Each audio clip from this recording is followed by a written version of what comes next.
Hi, and welcome to a discussion on the action plan. The ProGrowth execution model addresses all of the key elements of a successful business. The first ring of our execution model is the action plan. As with any endeavor, a plan helps you not only understand the end result you want to achieve, but how it will be achieved. That way, if challenges are presented along the way, specific strategies can be developed to compensate so that you stay the course and the ultimate results will be achieved. Let me give you an example. If you build a house, you start with a vision of what the house should look like given the lifestyle and the financial considerations that you have. You then take that to an architect who creates a drawing. Once the drawing is created, adjustments are made so that the final image meets the end result you want.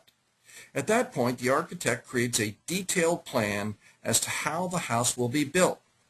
Should any issues occur while the house is being built, adjustments can be made so that the end result can still be achieved.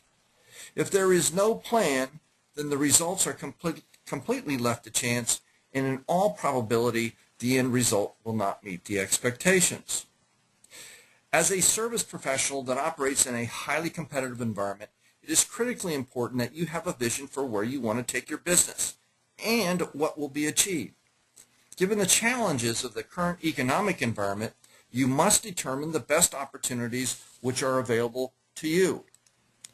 As a member of ProGrowth, your first step will be developing your plan based upon what you would like to achieve. It starts with you understanding how much personal income you want to make, and then how much revenue you will need to generate in order to net that personal income. Selecting the right numbers will depend upon your tenure in the marketplace, as well as the demand for the technical services you offer given the macroeconomic environment. You must be realistic while creating some stretch to achieve the intended results. Once you have identified the income and revenue that you want to achieve, the next step is to understand where the clients will come from to create that revenue. You must be very clear on the markets you will address and specifically the market segments within those markets where you can serve the needs of clients the best.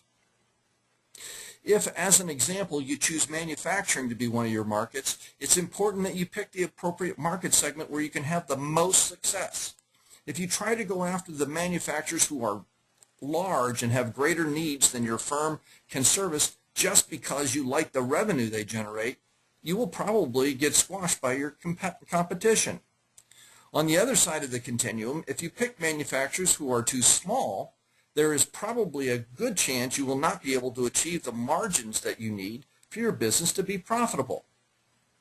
Once the clients have been identified in the markets and market segments you have chosen, you must develop a relationship system that can capture those clients. That is your distribution system. And if the business is to be successful, it must be able to get predictable results.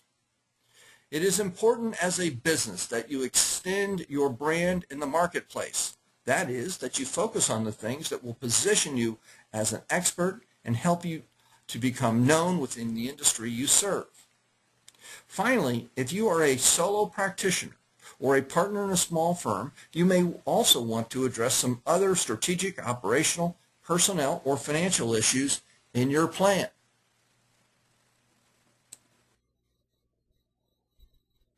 Now that I have shared with you the elements of the plan, let me give you a demonstration of some of the tools within our integrated practice management system that will help you develop your plan and create the clarity that you want. This happens to be our action plan wizard. And as you can see, there are 6 tabs: my income, revenue, market segments, marketing, and business issue. Our action plan wizard walks you through the process. And when you go through the new member orientation, you will get a much better sense of how all of this works, and your instructor will also help you make sure that you create the clarity that you want. So I'm going to click on the continue button here, and it takes me to the first section. And the first section is all about understanding the income that you're at and the income that you want to achieve over the next year. And once you do that, then it becomes, okay, what kind of revenue do I need to develop in order to achieve the personal income that I want to make? As we go into the market section, now that I understand the amount of revenue that I need to generate, what markets is that going to come from? And it's important that we are specific and that we understand the percentage of that new business revenue that we want coming from those markets. Once we understand the markets, we have to be very, very clear on the market segments that we want to really focus on based upon our strengths. And we have to be able to articulate that clearly, because that is the information that we're going to be able to offer people where they can help us. And once we go through that with each one of our markets, then we hit Save and Continue. And the next section is what are we going to do to further extend ourselves in our marketplace? And that is just positioning ourselves to be the expert that we are, so that we get the exposure that we need in order to capture the clients that we want.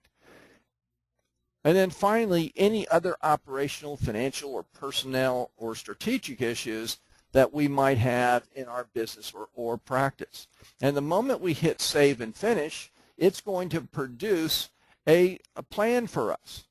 And this happens to be our demonstration, his plan. And as you can see, it indicates that he wants to make $300,000 this next year. It's going to take $700,000 of revenue to achieve that. In order for him to hit the $700,000, he's going to have to develop $650,000 of new business.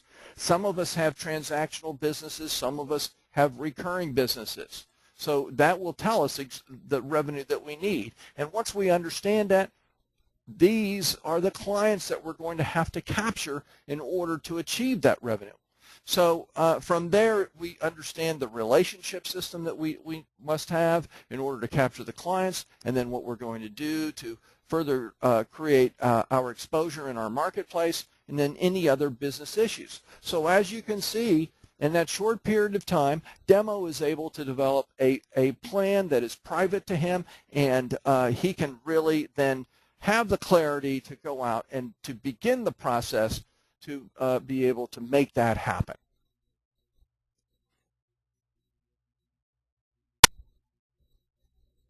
As you can see, clarity is very important for your business.